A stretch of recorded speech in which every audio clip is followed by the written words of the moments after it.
Magic 89.9. Let's give it up for John Sam. Hey, guys. You're listening to Night Live. We're Magic 89.9. Hello, I'm Isabel. Nice to meet you, Dito tayo, pre. Yeah. Nice to meet you. Hello. Congrats on your new album. Thank you. Your new song. How did it feel performing on Night Live ngayon? Nakapanibago kasi galing kami sa album launch show, mas maraming tao. Tapos Oo pagdating sa nga. studio, medyo closed. Oo. Ayan. Your homecoming album launch, Yes. diba? Is this the first time na bumalik ka sa inyo na ito na ako si John Sam na ako ngayon? Di naman. Sorry. Mali pala yung tanong, no? Sorry, Pards. Iwan na natin. Kayo na kayo magsalita. But, okay. Ang dami kong hinandang tanong, but I have to say na walang pambobola. This is one of the first times na I've listened to an artist perform on Night Live na was very much so the genre na I listen to. Kasi pagka sinabi mong, indie artist siya, natunog indie movies, ganun, sasabihin sa narinig ko na to eh. 'Di ba? But your music, it sounds so familiar and yet so new at the same time. So I want to ask, what went into finding your sound? Kasi pansin ko, when it's an indie, when you say indie as a genre, it's more on guitars. It's the guitar riffs that really sets it apart na mawalang galang lang po sa napakagaling mong drummer. But it is a lot of guitars also. So I want to ask, where did you find your sound and how did it start? Sa tingin ko, exploring. Exploring my sound. I think, kaya indie rin yung tawag sa akin. Kasi before, nag-start ako sa independent. Ako lang nagpo-produce. Ako lang yung gumagawa ng song ko. Ako lang nag-arrange lahat. Then I listen to a lot of music then. Tapos, nag-merge lang siya sa heart and sa utak ko. So, dun siya lumalabas. I don't know. Lumalabas lang. Sa bagay, Lumalabas lang siya. kasi may mga ganun talaga na talagang nagpo-flow lang talaga yung music and yung lyrics. Would you say, anong mas nahihirapan? Hindi mas nahihirapan, pero anong nauuna for you? Music, yung melody, or yung lyrics ng songs mo? Melody. How does a melody start? Parang what was the weirdest inspiration na nakuha mo for a melody?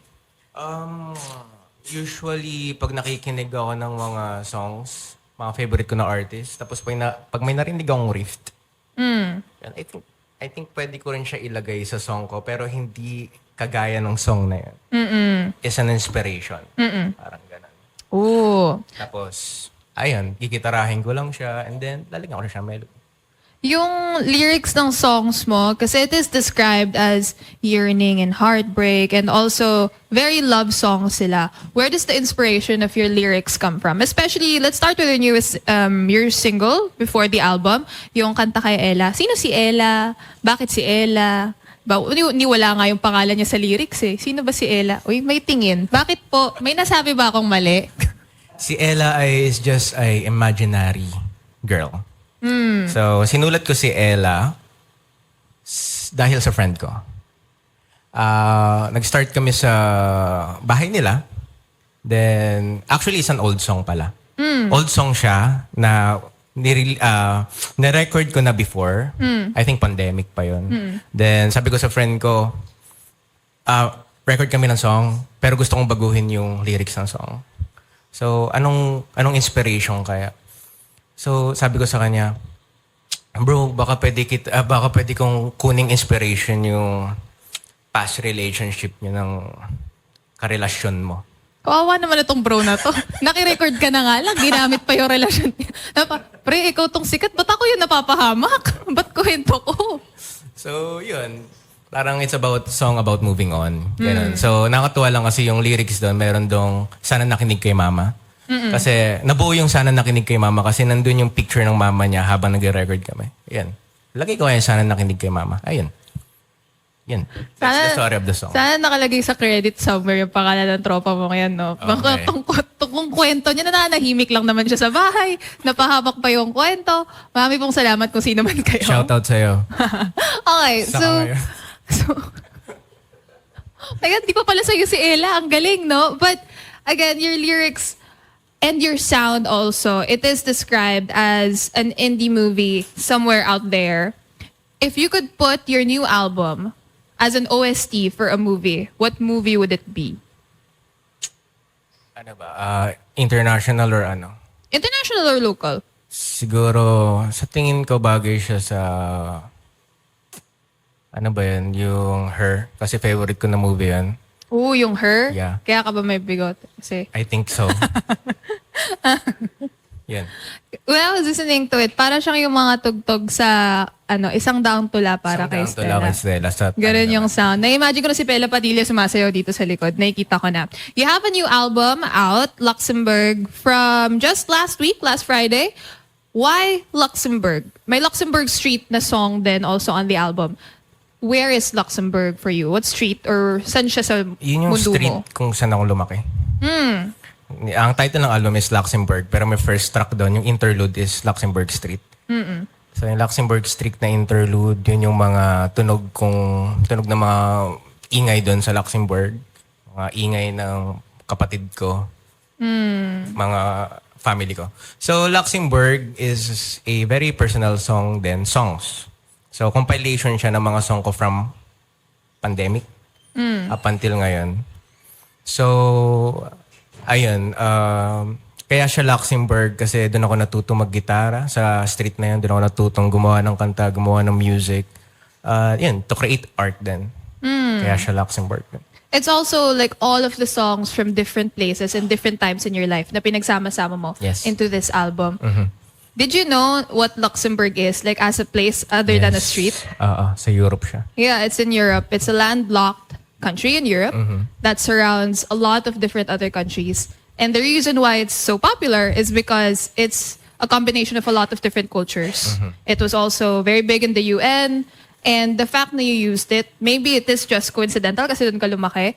And the way you describe your album, it's very fitting also. Kasi your album is also a compilation of everything that you've gone through in your life and in your career.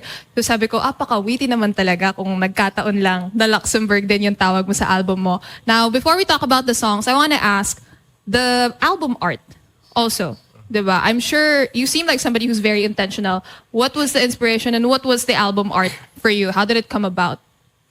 Yung album art na yun, dinrawing ng bunso kong kapatid. Oh. Random lang yun. Like, nagpipainting lang siya sa bahay. Tapos, ayun, pinakita sa akin ng panganay ko na kapatid, no, okay to pang album art mo. No? Sabi, nga, no. Yan. Painting siya ng bunso namin. Yung 8 years old namin na bunso. Ayun. Oh, that's nice. So it's also a family affair, your music and your album. Did you start making music for your family? Or did you start na parang marami kasing Pilipino na kakanta lang sa family occasions? Ganun ka ba nagsimula? Or paano ka nagsimula with your music? Hindi ko ginagawa yun kasi mahihain ako. Mahihain ka, pero paano ka napunta dito? Siguro, I just love art. Ganun lang. Yeah, you just love art, you just love music. What was the longest song, or the oldest song rather, in the album? Alam ko. Yan yung pinaka lumang song.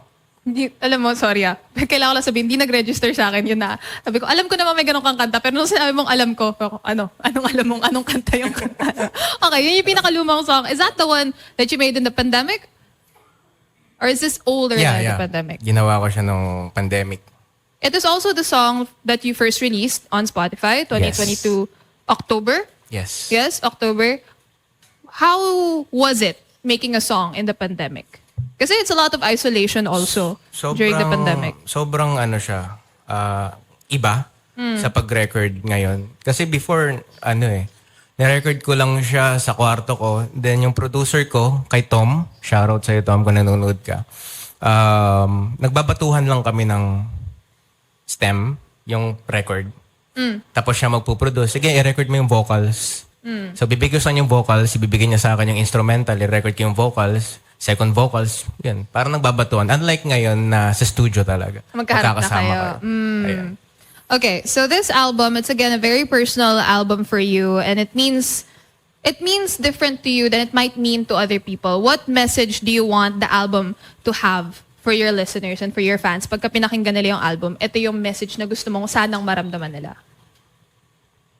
Ano ba? Gusto ko maramdaman niyo maging masaya at maging malungkot at the same time. Kasi yun yung meaning ng song. So, compilation siya ng masaya, malungkot. And sa tingin ko pag-asa rin. Yun lang. So in the future, because I'm sure you're gonna be writing songs up until hanggang kaya mo magsulat ng kanta, what future themes do you want to write about na hindi mo pa napagsusulatan before? I don't know. Gusto ko mag-explore sa music. Like, gusto kong ipasukin yung mga lyrics na medyo weird din at the same time. Like, siguro gusto kong hindi naman magsulat ng about love song. Like, gusto kong magsulat ng, sa tingin ko yung mga nakikita ko sa paligid ngayon. You know what I'm saying? Yung mga corruptment sa Pilipinas. Yeah.